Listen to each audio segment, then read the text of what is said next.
There has been a great battle indeed in the Southwest, a conflict of 2 days, closely fought and with varying fortune and by great armies. It seems entitled to a place among the first-class battles of history. George Templeton Strong.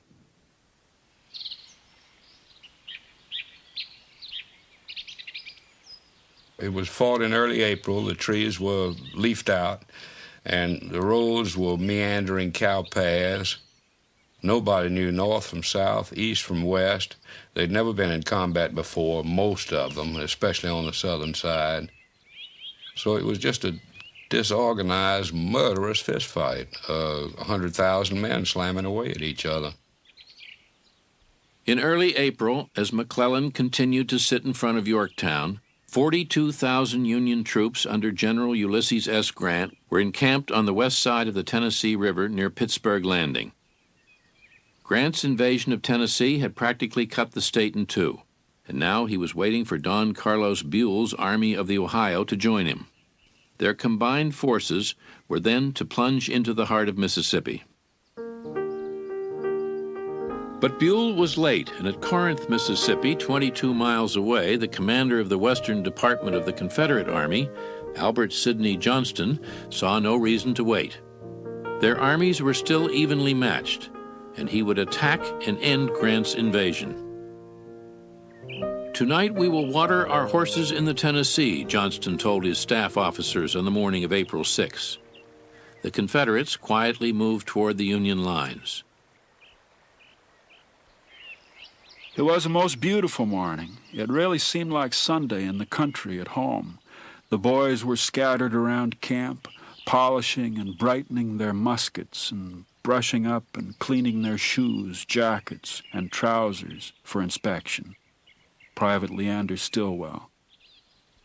At the head of one Union division was William Tecumseh Sherman, who had shaken off the melancholy that had sent him home the previous year. His Ohioans were encamped on a hill not far from a little log-built Methodist church called Shiloh when the 6th Mississippi attacked. I saw men in gray and brown clothes running through the camp. And I saw something else, too, something I'd never seen before, a gaudy sort of thing with red bars, a rebel flag. We were crowding them. One more charge, and their lines waver and break. They retreat in wild confusion. We were jubilant, and the officers could not curb the men to keep them in line.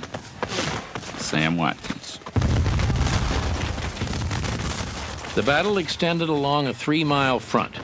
The worst fighting was in the center, where the rebels came on and on like maddened demons, a Union soldier said. The generals didn't know their jobs, the soldiers didn't know their jobs. It was just pure determination to stand and fight and not retreat. And the bloodiness of it was just astounding to everyone. It also corrected a Southern misconception, which had said one good Southern soldier is worth 10 Yankee hirelings. You found out that wasn't true by a long shot. In a peach orchard, the Federals lay flat beneath the blossoming trees, firing as the rebels came. Soft pink petals raining down on the living and the dead. By late morning, thousands of untried Federal troops had seen enough. Most did not stop running until they reached the river, where almost 5,000 men cowered beneath the bluff. "We are sweeping the field," General Johnston told his second-in-command, Beauregard, "and I think we shall press them to the river." Grant's back was to the Tennessee. There was no sign of Buell and nowhere else to go. But a thin Federal line held in the center, Illinois and Iowa farm boys mostly, prone along a sunken road. Their commander, Benjamin Prentiss, understood the deadly seriousness of Grant's order to maintain that position at all costs. The Confederates launched a dozen massive assaults against what became known as the Hornet's Nest. Albert Sidney Johnston himself led the last charge.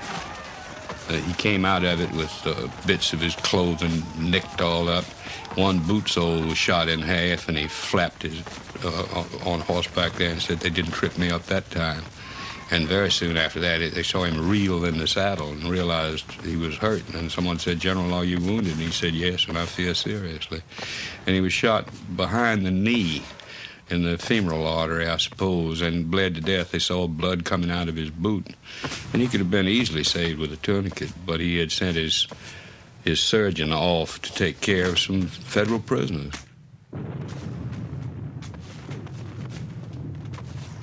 Advancing a little further, we saw General Albert Sidney Johnston surrounded by his staff. We saw some little commotion among those who surrounded him, but we did not know at the time that he was dead. The fact was kept from the troops. Sam Watkins. The command of the Western Army now passed to General Beauregard.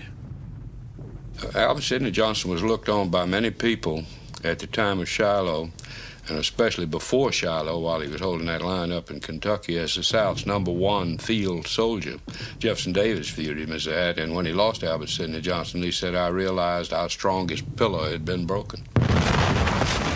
Meanwhile, the center of the Union line bent back on itself, but would not break. The Confederates trained 62 cannon at point-blank range and opened fire. The hornet's nest exploded in a hail of splintered trees and shattered men. At 5:30, Prentiss and the 2,200 survivors of his division surrendered. They had held up the Southern advance for nearly 6 hours, and it was growing dark. Beauregard wired Jefferson Davis that he had won a complete victory. "I had General Grant just where I wanted him," he said, "and could finish him up in the morning."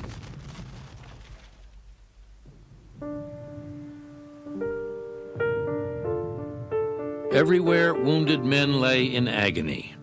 Neither army had yet devised a system for gathering or caring for them on the field. Scores of wounded collapsed and died drinking from a mud hole near the peach orchard, staining the water red. It began to rain, and flashes of lightning showed hogs feeding on the ungathered dead. Some cried for water, others for someone to come and help them.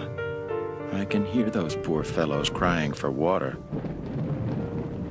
God heard them, for the heavens opened and the rain came. Grant spent that night beneath a tree, rather than listen to the screams of the wounded men in his headquarters. It was there that Sherman found him. "Well, Grant," he said, "we've had the devil's own day, haven't we?" "Yes," said Grant. "Lick 'em tomorrow, though." Never to me was the sight of reinforcing legions so welcome as on that Sunday evening, when Buell's advance column deployed on the bluffs of Pittsburgh Landing. During the night, Buell's army finally arrived. The Union men marched ashore as a band played Dixie. At dawn, the Union force, now 70,000 strong, drove into Beauregard's 30,000. The Confederates fell back, counterattacked, fell back again, and began to withdraw. The Union held the field. Covering the Confederate retreat was Nathan Bedford Forrest, who now turned to lead one last cavalry charge, headlong into the pursuing Northern Army. And he landed square in the main body of the Union troops.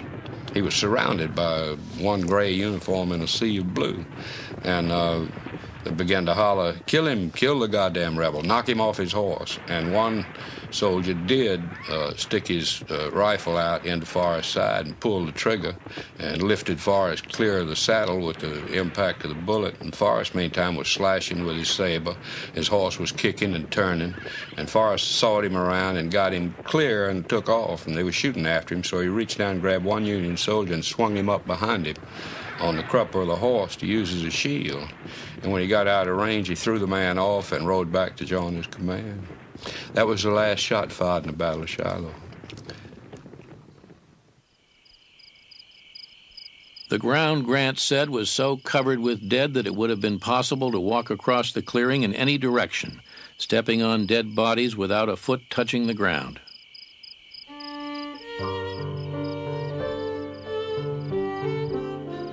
When the grave was ready, we placed the bodies therein 2 deep. All the monument reared to those brave men was a board upon which I cut with my pocket knife the words 125 rebels.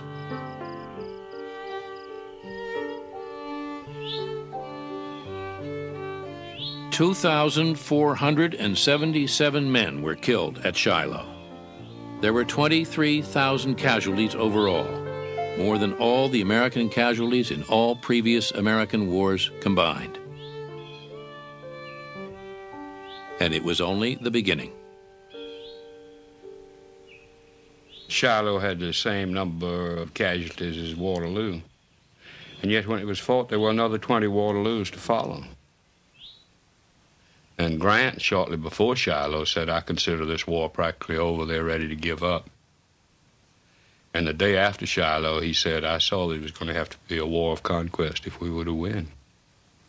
Shiloh did that, and it sobered the nation up something awful into the realization that they had a very bloody affair on their hands, and it called for a huge reassessment of what this thing was going to be. Years afterward, a Union veteran said the most a soldier could say of any fight was, "I was worse scared than I was at Shiloh." Shiloh is a Hebrew word meaning place of peace.